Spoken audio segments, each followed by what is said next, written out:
Hi there, sorry about that. I've just had to make a slight jump cut because the first recording talking about the sky material, I thought it wasn't picking up all the different windows that were popping up where I was describing the, what was going on with the material and things like that. Yeah, so basically moving on to the moon, I'll just tell you what's going on here. So as you can see, it's just a half a sphere.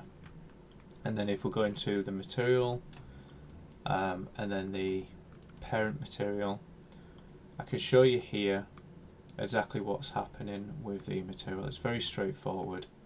So I got this texture, so sample the texture, and I actually got this texture from NASA, again, quite good for space pictures. And then what I'm doing is multiplying that with a constant free vector, which allows me to determine the R, G and B values. So I've created this like orangish sort of hue to match with the rest of the aesthetic of the area. And then I've multiplied that again with a single vector constant vector, sorry. And this is essentially allowing me to set my glow intensity, because the emissive colour, emissive basically means glow. So if I set this to 10, or if I set this to 50, I could show you it glows a lot more. I'll just put this back down to 5. So I'll quit this, go back to here, and then I'll move on to the clouds.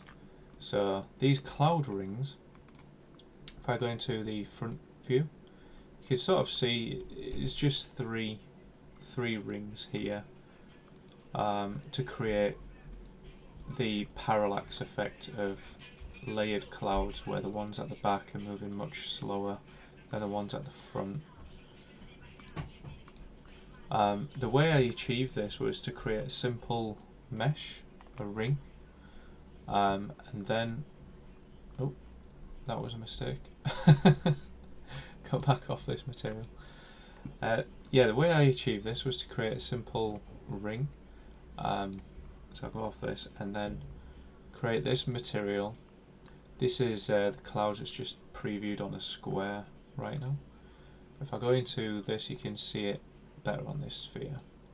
And again, using the same technique as I did with the panner, I'm using these what they call constant 4 vectors to determine the UV parameters. So I've got U and V set to 1 and 1, and I've masked these parameters and applied them to this multiply, because I actually, instead of creating 2 single vectors, I wanted to create a parameter where I had both the values in one that I could edit. And unfortunately, if you convert one of these single vectors into a parameter, it'll turn into a constant 3 or a constant 4. And when I used a constant 3, the UV parameters weren't working correctly. But using a constant 4, it did work. So I went with that instead, and I used the same method for the cloud speed here. So I've set the cloud speed to 0.1 as a default, and then masked out these values and popped it into speed. And this allows me to actually edit the values on each axis. So if I put 1 there, it goes much faster, and if I put 1 here, it starts going upwards. And this was just in case I actually wanted the clouds to rise or anything. Ignore this, that's just temporary, but this was the dither temporal anti-aliasing effect, where the sort of pixelation would appear around the edges, but I decided not to use that for this and go straight with the transparency or opacity, because it gave a better effect around the edges of my clouds. Slightly more memory intensive, but not too bad. You want to try and keep these instructions as low as possible here and here. And again, I've just determined the emission value of the clouds, very, very slight in the actual material instance. I've put it here, the emission. Oh, I've actually not turned it on, but I have done for one of the clouds. And then I've turned the metallic and the roughness values to default just in case. Just in case I was using the. There we go.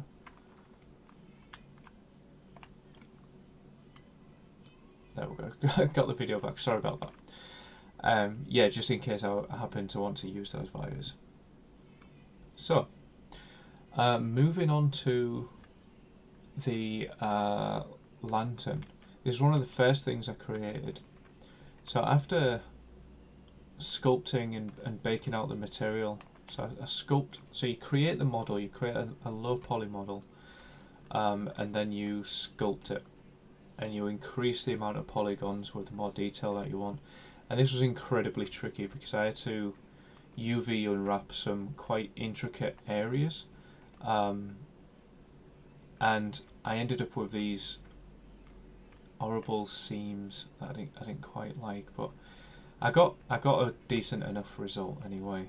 But unfortunately, these areas are quite low resolution compared to, let's say, the rest of the model, and that's because it's all on one. If I just go to the model itself, I can show you it's all on one UV map. So I'll come here and I can show you the UV map itself. So here is the pole. It's taking up most of the texture space, but that's because I actually wanted it to, because I wanted more detail there. It was going to be the first thing in front of the player's view. And then the tops here, a bit smaller, but then these square edges are the lowest resolution part. These are the tips around the top. But I think I got away with it. Now, moving on into the asset itself, I've created this.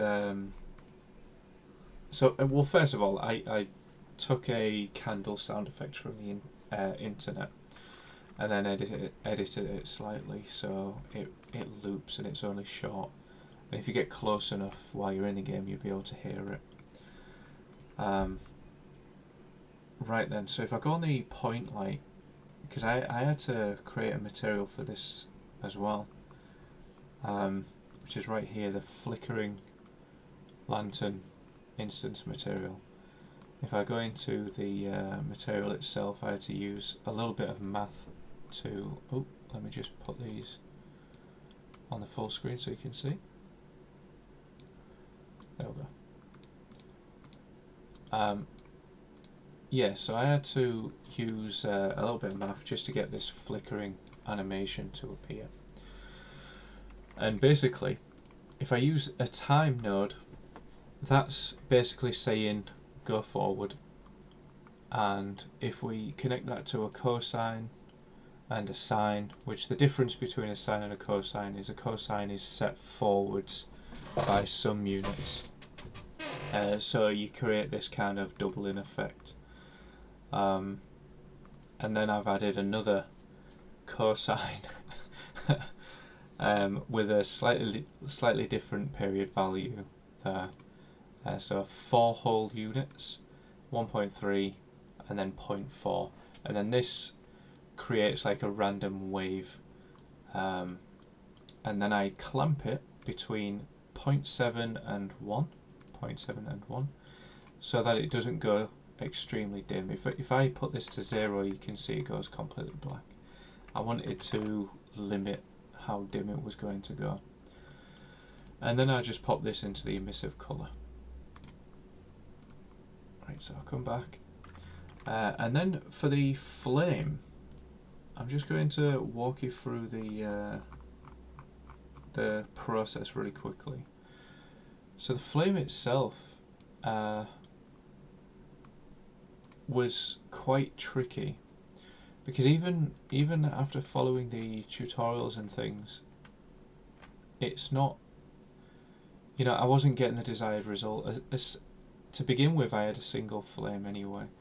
But if I go here and then I go on the material, you can see this is just a white animation on a 2D plane. And again, the way I created that was after following the initial tutorial on how to create a flame animation. I'll just pop this onto here. I decided I could improve that and make it more efficient. So basically, before the improvements, I had quite a lot of these nodes stacked on top of each other. But I learned about this append node, which then separates values for me to then tweak. So I would only need to use a vector 4 here to determine the UV values of both this texture at the top, so UV would be the first two fields, and then UV, these next two fields would refer to the UVs of this, using this mask component. So I've masked out the top two fields of the vector 4, and then masked out the bottom two fields of the vector 4. And what's happening is that these values determine the speed of this time data that these cloud materials that I've created are travelling. So one of them's travelling upwards at a slight angle, the other one's travelling more horizontal. As you can see very slightly there's a very slow moving material going to the left. And then what I found was by using the lowest quality material possible, this is extremely low resolution, 256 by 256, I was able to achieve a nice tearing and dithering effect around the edge of my flame, because with a higher resolution material that would be much sharper, and that was fine for a flame, but I actually wanted a fire. So using this method and then distorting it with this method here, I was able to achieve a nice flame with dithered edges, which is more believable. And again, we just using the emissive strength to control the glow and put that into emissive, and then use this texture sample for the opacity, and then clamp the values between 0 and 1, just in case I actually wanted to use any subtle parts of the material instead. I could clamp that at about 0.8 between 1, and then it would only reference parts of the material. I'll just come out of this and then come out of this again. Now the particle itself is doing some of the work. As you can see, it's spawning here. So the spawn rate is set to 3. That means it's going to spawn 3 particles. And these will be one after the other, and then I have to determine the life. Sorry, the screen keeps going off, I don't know why. But I have to determine the life itself. So let me see.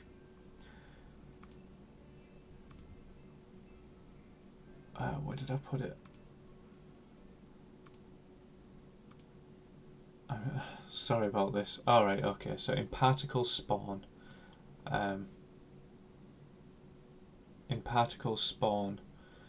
there's a lifetime field here that I've set to 4 seconds, and then after 4 seconds the particle will shrink and then die out.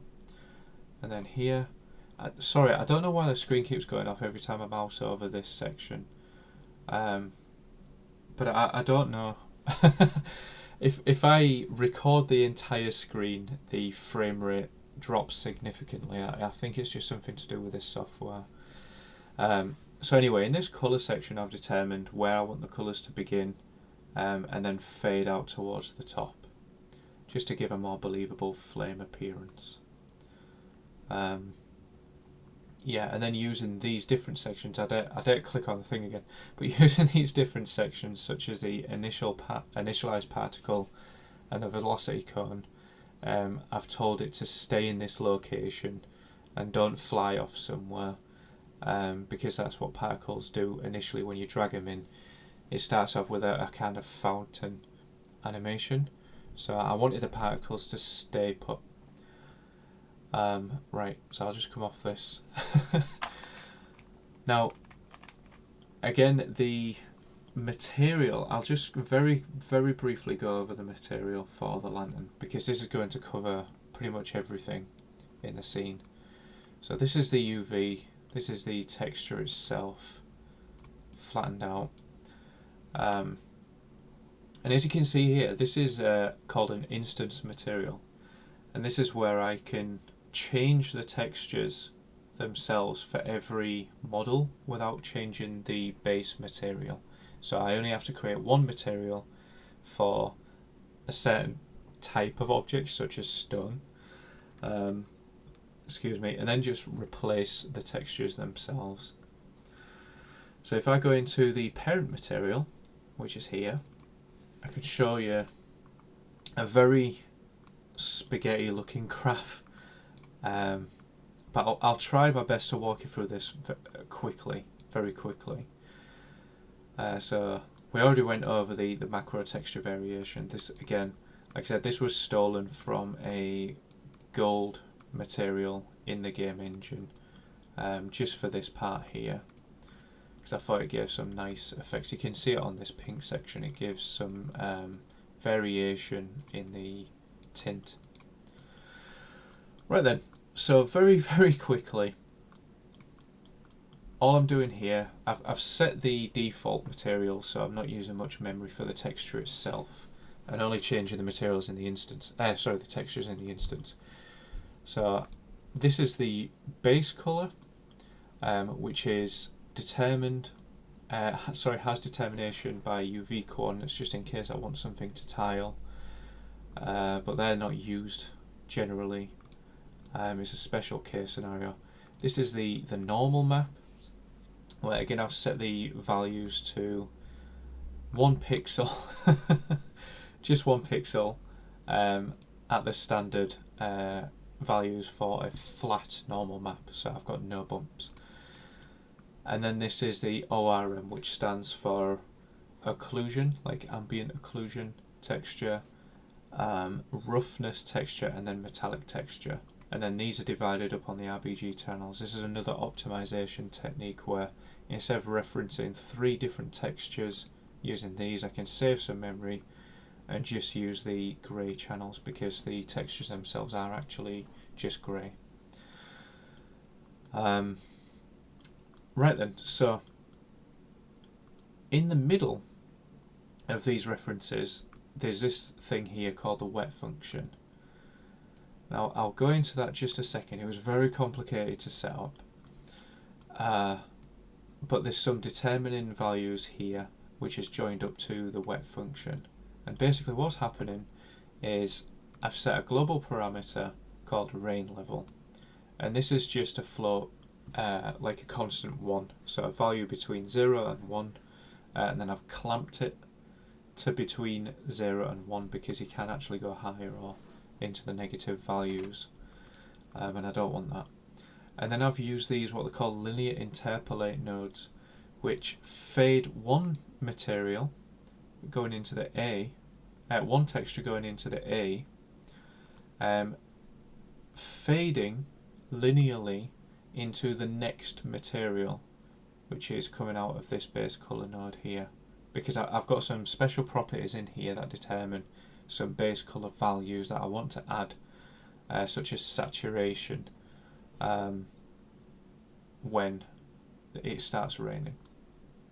And then it's the same thing for everything else, so the specular, roughness, and the normal maps all have a linear interpolate, which then feed into a ray trace optimization node, which you don't really need to know about because we're not using ray tracing, but this is just in case you are using ray tracing. This optimization uses some standard values for the reflections themselves, So if you're looking into a mirror, instead of seeing complicated normal maps and all these other lighting effects, I've used these to set values to try and save on memory, so there's no normal mapping, and basically all you're going to see is the reflection and base colour textures, and no fancy shader work, which helps the ray tracing effect calculate much faster.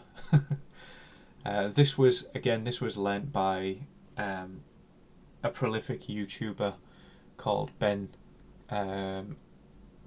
Clowder, which is he's quite new, but he's been working with the Unreal Engine and with games companies for quite a long time, and he's just been releasing these large, long form tutorials which go into depth about what a lot of these things. He is a shader designer, and this is like an aspect of material design that was very new to me. So in the span of 2 months working on this project, that was going full into this project, I opened Unreal Engine for maybe 2.5 months ago, and then I just went all in every single day, trying to learn as much as possible. So yeah, I learned this from him just to optimize some things, and again, calling back to some other protocols, the texture switching, where I was able to turn off the color values, these linear interpolates, after pressing number 1 or 2 or 3 or 4 on the keyboard, should change from its base color, for example, to a default value, which is 1, which basically is just white. And then it's the same thing for the metallic the metallic and the roughness values, and the normal map, but the normal map doesn't seem to work for some reason. Right, now getting slightly more technical, I'm just going to go into the rain material. So this is the outward part of the rain material where I've created all of these plugs for my different textures, and then I've got these outputs for these textures also. So inputs goes into the maths and then comes out of the outputs for me to plug into my exterior texture nodes. So going further in, all we've got here is a very, very brief description, is the rain level parameter determines the values of this linear interpolate and these linear interpolates, because I'm telling, by using this, when the particles begin, I'm telling this to change the textures over to different textures. So where you can see these blue boxes, these are different textures that I am blending over my base material.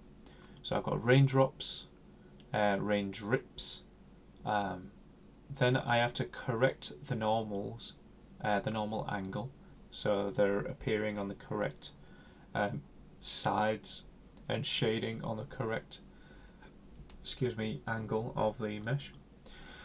And then I've got the rain puddles, and again, this is the puddles are determined by the ambient occlusion texture. So basically, ambient occlusion is shading where depth is on the geometry, such as a crevice or a corner. It's kind of like a fake shading, but I can use this information to tell my rain shader, which is like a hybrid between Ben Clowder's rain shader and some other people's rain techniques, all mashed together into one good rain shader, which is customized. It looks quite different to his now, but essentially, yeah, this is saying wherever ambient occlusion is happening, the darker values spawn puddles, and it does. And then if I go into the rain puddles, you might not be able to see on here, but you can see just on the top of this sphere it's only calculating the top values, because I only want puddles to appear on the top of surfaces, not the sides. By using this vertex normal world space, telling it to use the top from the normal, the geometry. Now this it's quite in depth, this shader, really. This was a major thing in this project, which had taken me weeks of constant time trying to learn about and figure out. But now I've got it, and I think, you know, I'd be able to use this for a lot of other things as well, a lot of different applications. So right here is something called a puddle mask. It's not actually going into anything because it's temporary. I'm using something else for the height information for the puddles. Again, the puddle mask is, it used to be the shape of the puddles, and then it would use world absolute position to just put these puddles all over the world. But I didn't want that. I wanted the ambient occlusion to determine that instead. So I've hooked up the the puddle information actually to the ambient occlusion outside in the main material, which is this very top plug here. So this top plug goes into the height map puddles and masks out where the puddles are going to show. So I don't need this. And then a similar situation with the rain ripples, where if I click on this, we've got this we've got this crazy solution to determine where rain ripples are going to show, and this is basically like the which shader?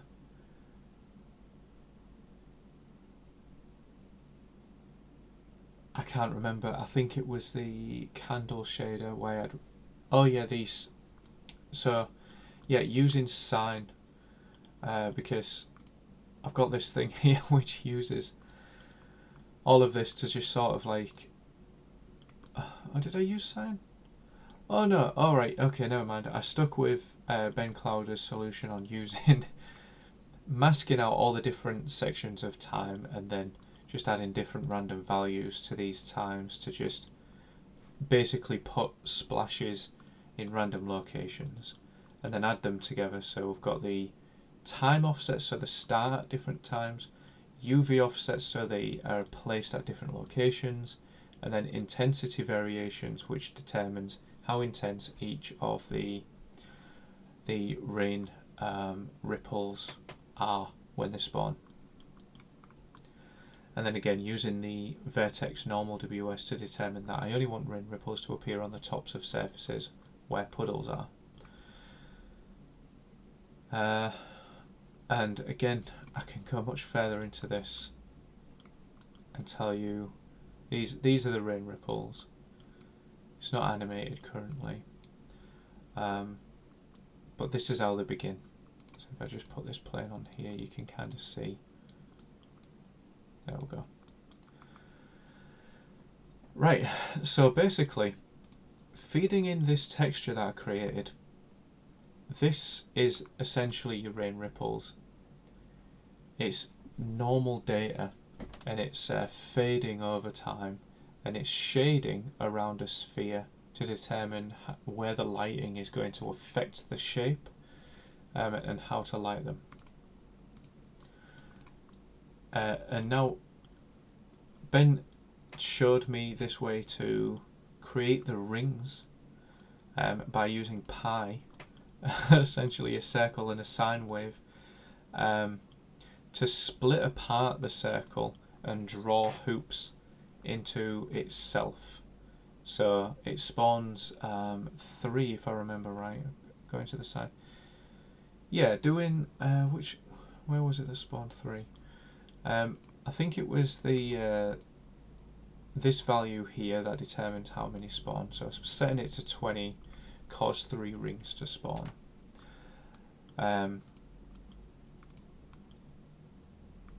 Yeah, and then the sine wave just sort of carries this over a period of time. Starts large, and then as the curve from the sine goes to 0, which I've actually clamped between 0 and 5 because I don't want the values, I don't want the intensity of the ripples to reach much higher than that, because then you'll start seeing artifacts and other unwanted parts of the texture. And then the sine wave basically carries it forward and fades it out. So this is, again, this is all still quite new to me, but quite complicated, but at least I understand it. At least I understand it now. Now, again, the animation, this input weight is determining the intensity, like the normal value of the ripple. How intense is it being lit? So by using these factors here from this fraction and then feeding it back into a multiply, it's actually, if I used a single value, the intensity would be far too much, and then I get all kinds of artifacts. By using these, what I'm doing is I'm making the values more subtle, so that even though I'm putting in larger values later, which is determined by my rain levels, which is the value of 0 and 1, by using these I can break up that 0 and 1. So everything isn't determined between 0 and 1. The 0 and 1 is just on or off, and then these values say you are much more subtle than what the whole value would have been initially. And I'm a little bit scared to demonstrate that. By using a preview in case I accidentally break it. And the thing about this is when you do something like that, Unreal Engine needs to start compiling shaders again, which can take quite some time, so I don't really want to do that with something as complicated as this. Right, so coming back out the ripples, the exact same thing is used for the actual wind ripples that I used for the candle. So this is where I learned some cool tricks to do the rain ripples themselves. As you can see here, it's very subtle, but I wanted the ripples to sort of carry a wind kind of effect, so I used the texture that came with the engine, crushed this texture down so it was very narrow, kept the underneath one for what we call primary, kind of like a primary value, because secondary and tertiary are more and more details as you get on. So secondary values would be these ripples, but ultimately tertiary. Okay, so again, using the same technique, I'm just telling these textures to crush down and move. So I've got the time with the values, and I'm telling it on world position rather than using the local position of each object. World position, just place this with the material on the top where puddles are going to show and move in these directions, which is determined here. Oh no, scroll direction is determined there. This is actually, I think this is intensity. Sorry. And then this here essentially blends these two normal maps, because if you did it a different way and you just mixed them both, you get some really awful results. So just coming out of this, I've got the very last one to very briefly go through. I do apologise, I know the length of this is quite long, but I've got raindrops, which is using, let's see, where is it?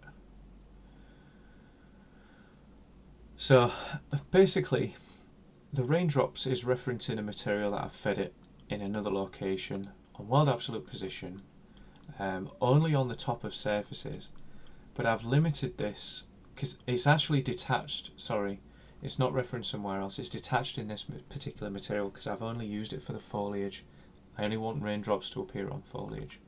But essentially, it's doing the exact same thing as the rain ripples, and it's appearing on top of surfaces and then fading in and out using this fraction animation, which is mostly detached. I didn't want to use this sine wave, we used a different method ultimately.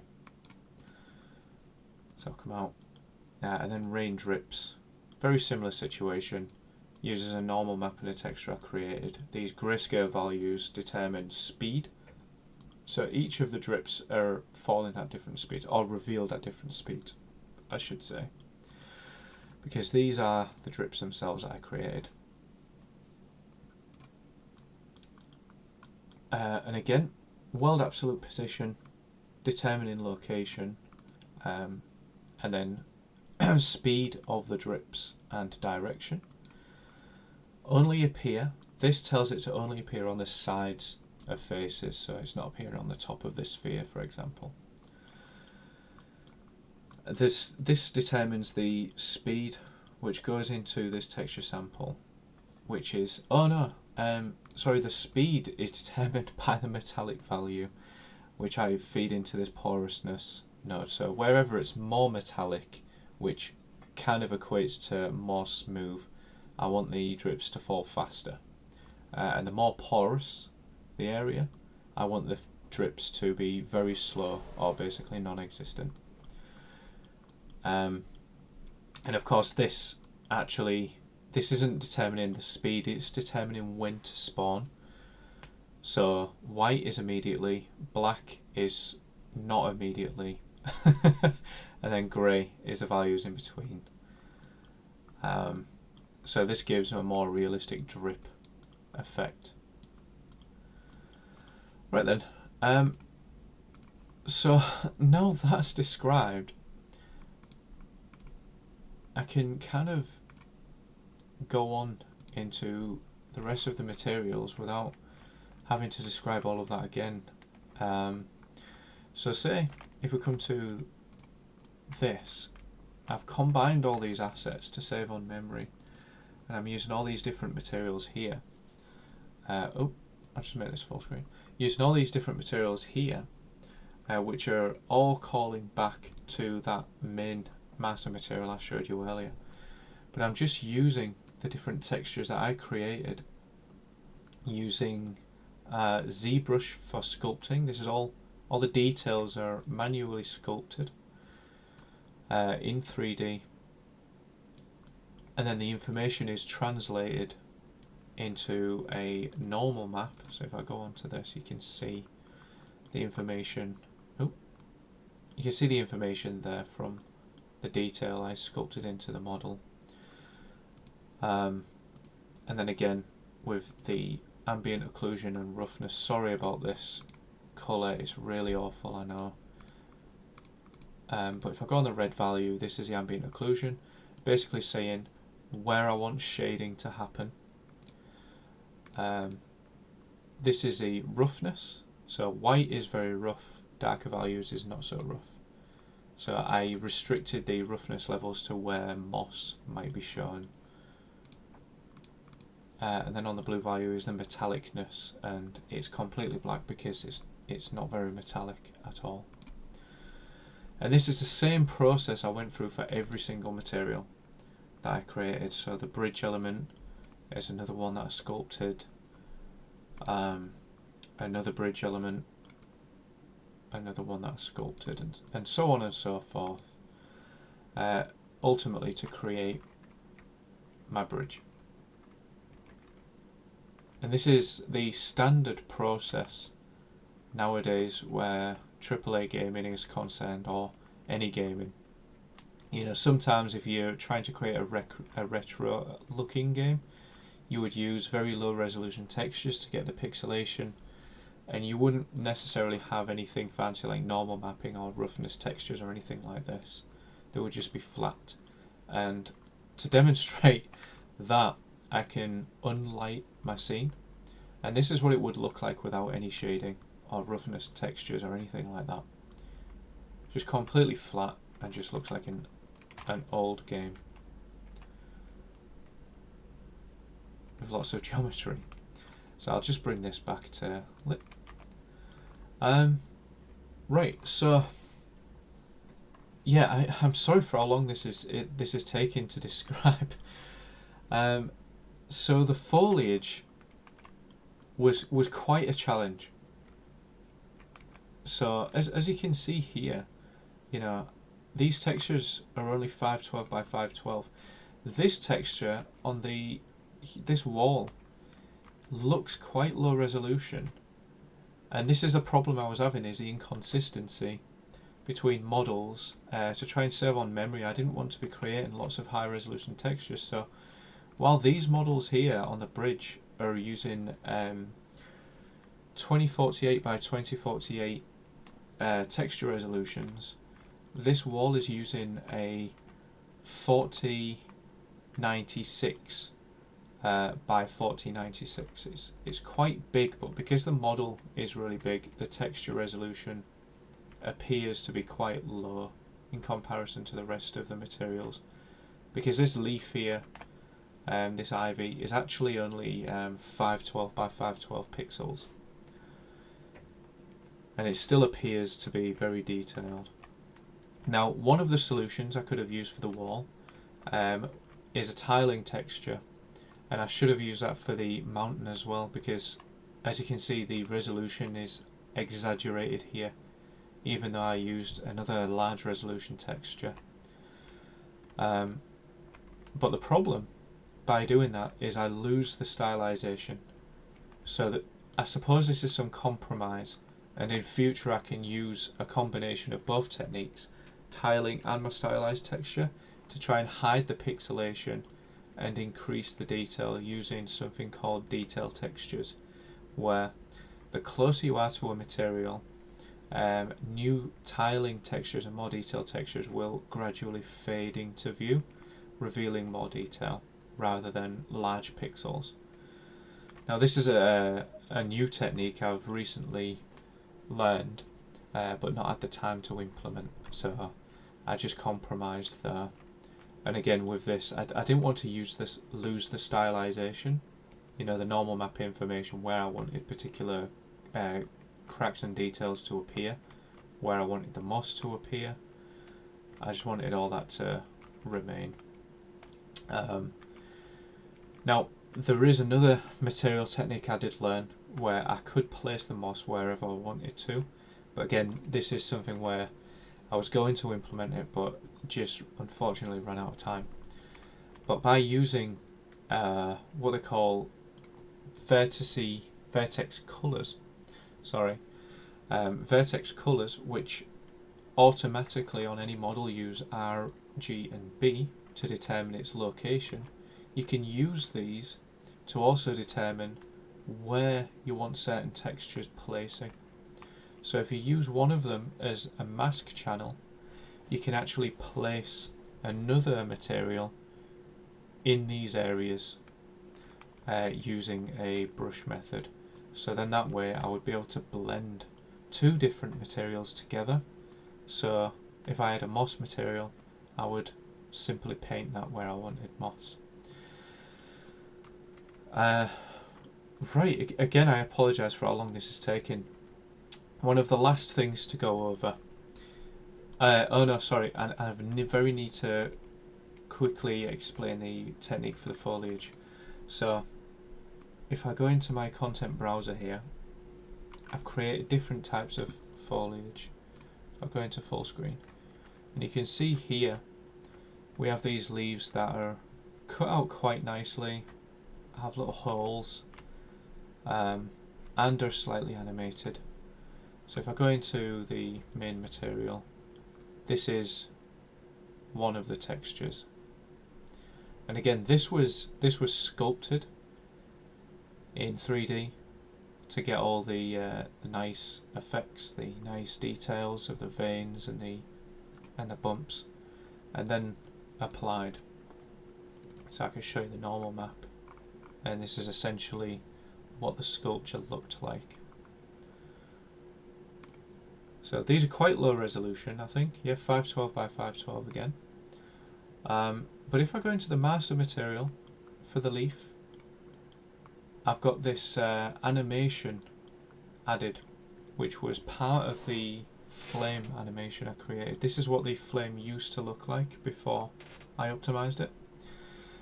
But basically what's going on is that I'm determining the value of two cloud textures, the flame noise texture that I created, very, very gently. I've tiled it down so it's blown up. Instead of having all these intricate details which would cause lots of wobbling, I've tiled it right down using this. So it's only using very slight variations instead. And then the flickering speed is also very low. And that way I get a very gentle ripple effect for my leaf. So it just looks like it's blowing slightly in the wind. And again, everything else here is essentially the same as what I went through with the other master material, with the added inclusion of the raindrops. So I'll just come off of this, come off of the foliage. I also want to just add that I did create an opacity mask here, and this is what you use to cut out the material. So these darker values also determine some darker values in the base colour. But if I go into the alpha channel, just isolate it, you can see it's just black and white. And the white is the areas I want to keep. So this is another efficient way of doing this. Right then, so this was the same thing for the ivy. These leaves, I don't know, don't remember the name. And the grass. And I did create some vines, but they didn't look very nice, so I took them out. They weren't being shaded properly. I had some problems since the texture itself was very hand painted. I can show you this. And the result was that the shading is all wrong.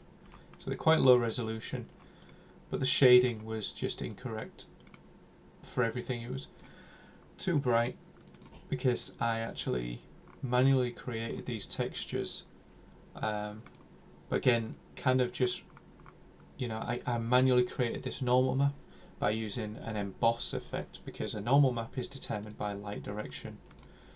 So if I just isolate the red, you can see there's light coming in from the horizontal axis. Oh, you should be able to. There we go. You can see there's light coming in at the top here. So top down, and then if I isolate the green channel, you can see the light is coming in from the left to the right. And then when you combine these, it creates a kind of 360 location to reference for the light. And then the blue value just to give it the height information from 0 to 1. But yeah, they didn't turn out very well, so I just left them. I left them out. Okay, moving on to the rope bridge. Again, yeah, I created some structural designs just to make these posts look a bit more believable, I suppose, because really this is quite a radical design for a map. I'll go to unlit. You know, you can see you can see these bridges are held up by gigantic posts. You know, there's the portal over here, and obviously in real life this just wouldn't happen. But I want the player to feel some slight anxiety while they're walking the bridge and they're seeing themselves so high up in this huge ocean below them. Okay, so while I remain in Fulbright, I can just show you these materials on a more fundamental level.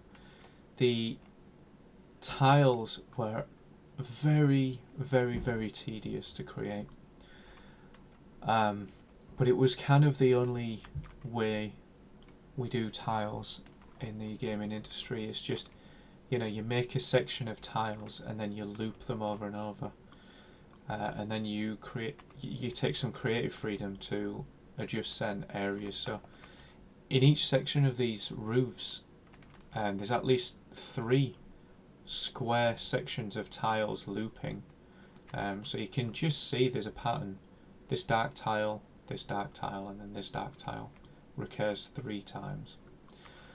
And then I had to cut out custom sections for these corners, and I used a curve modifier in Blender to manipulate the geometry as a whole and bend it upwards. And surprisingly, I thought this was going to be easy, but surprisingly that took maybe a week to get right, and then apply it all the way around, because I couldn't just do one and then copy and paste it, because I'd already set all the tiles and I needed these unique sections to actually fit with the other tiles and all the on all the other sections. So I couldn't just copy and paste these. I had to do each one, and it was painful. A similar situation for this wooden beam, but after I figured it out, I got the method down, it was actually a little bit easier. So I created this essentially a wooden leaf.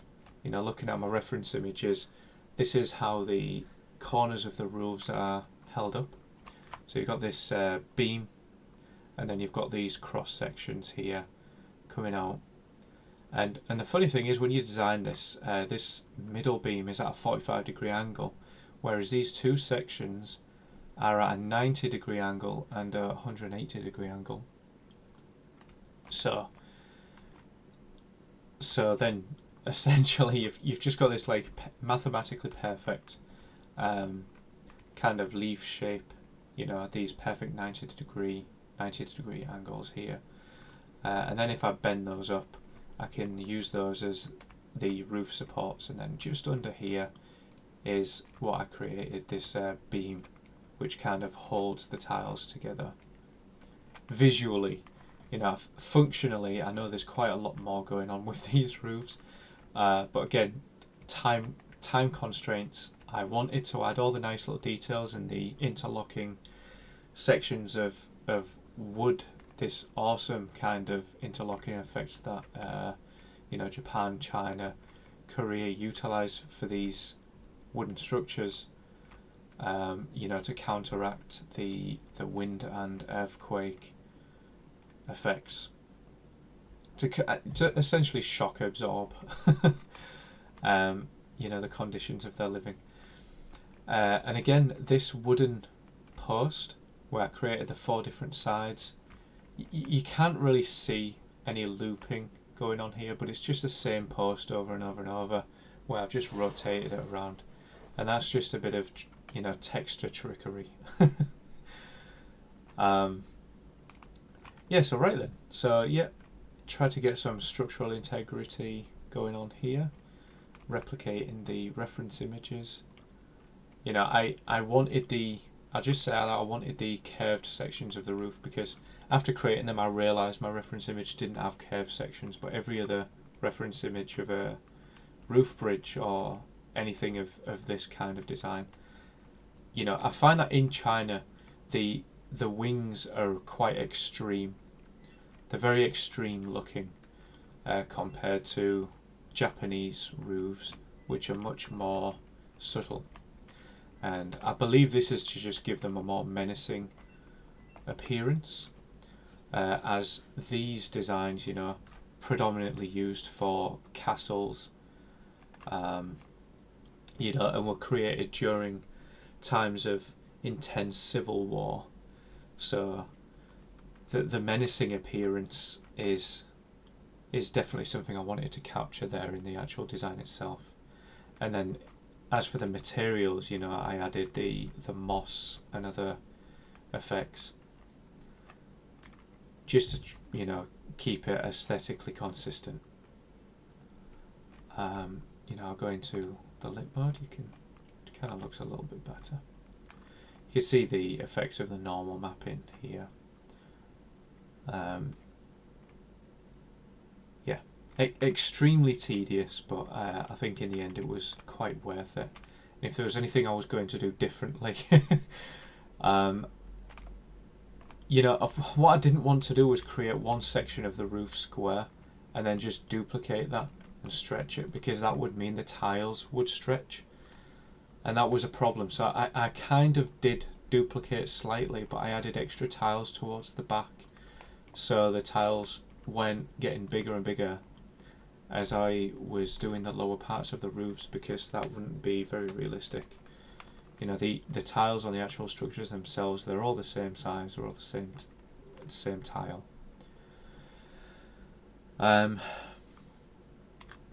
Okay, so again, these materials are using the exact same method as I used for the rocks, and just placing different textures themselves. It was mainly just get the base material right and the functions correct, and then do different textures, and then that way my rain function applies to every single material where I want it to. And I'll just very quickly demonstrate that in a moment. And of course here, as an excuse, because I did have a huge island in this area, so if I just, it's quite dizzying. I did have a huge island in this area, and then you come off the bridge onto the island, which is gone.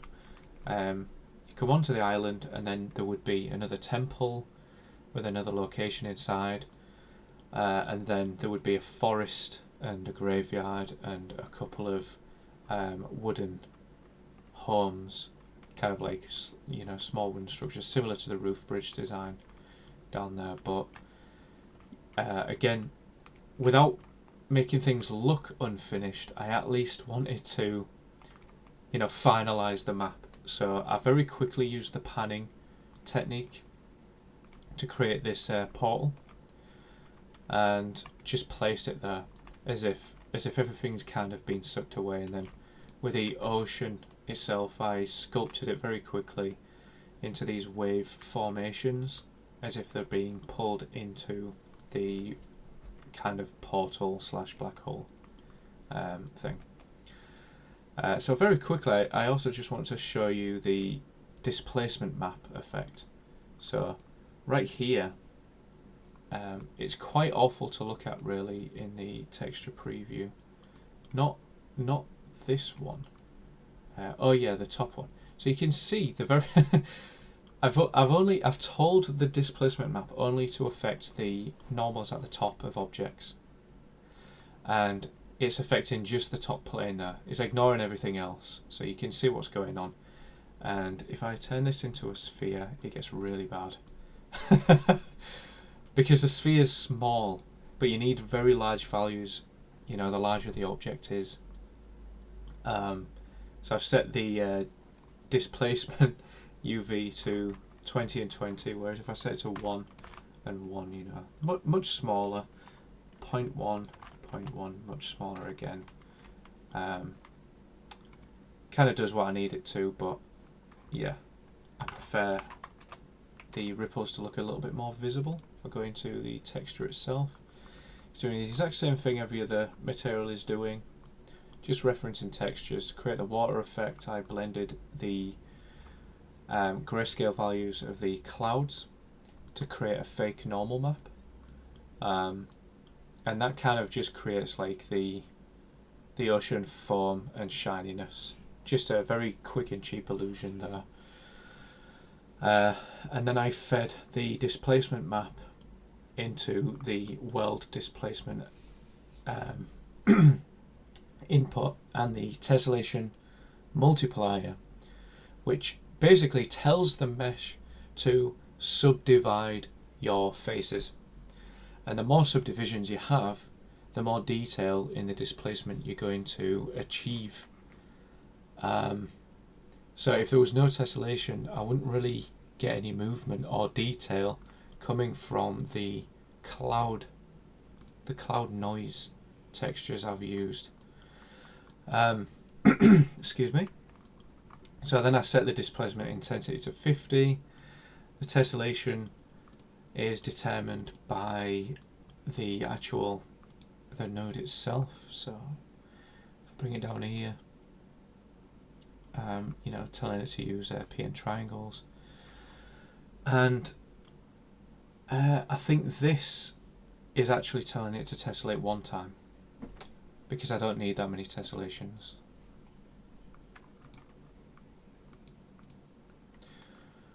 Right, and on that note, I think this pretty much concludes all of the technical aspects of this map. I did create these teleportation pads so people could reset their locations. If I just press G, get all my information back. This is one teleportation location, this is another, and each one of these talks to a different one. And again, I set this huge box here, so if the player happens to fall off the edge, they're teleported to the beginning of the map, so they're not just falling forever. And of course I've blocked out these areas using these blocking volumes, so players can't go over the mountain and get lost. I suppose they could there, but again, even if they did, it didn't really matter, they would just teleport back to the start. So there's fail-safes in there. And again, the same with this back area. I didn't want them running off into the low detailed area here to reveal nothing. Okay, so yeah, I think that concludes this technical show and tell. I did place these lights just to light up the areas, because without them it'd be far too dark. And again, when the player starts, the player actually has a torch just in case, if they press F. And again, this is quite good at revealing the normal map detail as well, especially on these objects. You can see just on the glancing angle there, you can see all the buttons. And again, I just want to quickly show you the effects of this rain. So essentially it follows you around, the rain falls, it uses diffraction to bounce light in its own particle. Everything gets wet, puddles spawn, there's small splashes, things like that, just any small detail I can get away with. And then these drops appearing on the leaves, which give quite a realistic effect under these conditions. And if I just come down here, you can see this is a lot more apparent, and you can see the rain drips, on the sides of things. So on this spike, for example, you can see some rain drips. See some rain drips on this rock, and everything else. Let me just very quickly teleport up here. I'll show you on the wood. There's puddles here, and then on the sides, there's rain drips on the sides of these pieces of wood as well. And this all goes for the roof up there. So if I just very quickly go up here, there's rain hitting and affecting everything. I'm not going to say my textures are perfect, far from it. I did notice some of my textures are just far too shiny, and some of these leaves are too bright, which is something I wish I could have changed. But for now, as a first map and a texture and material study, which then went into shaders and then just overall level design in Unreal 4. Yeah, this was a massive learning curve, and I think I've achieved pretty much what I set out to do, barring the UI menu for these changing textures. Basically what I wanted was for a UI to pop up beside the character on the screen to show the player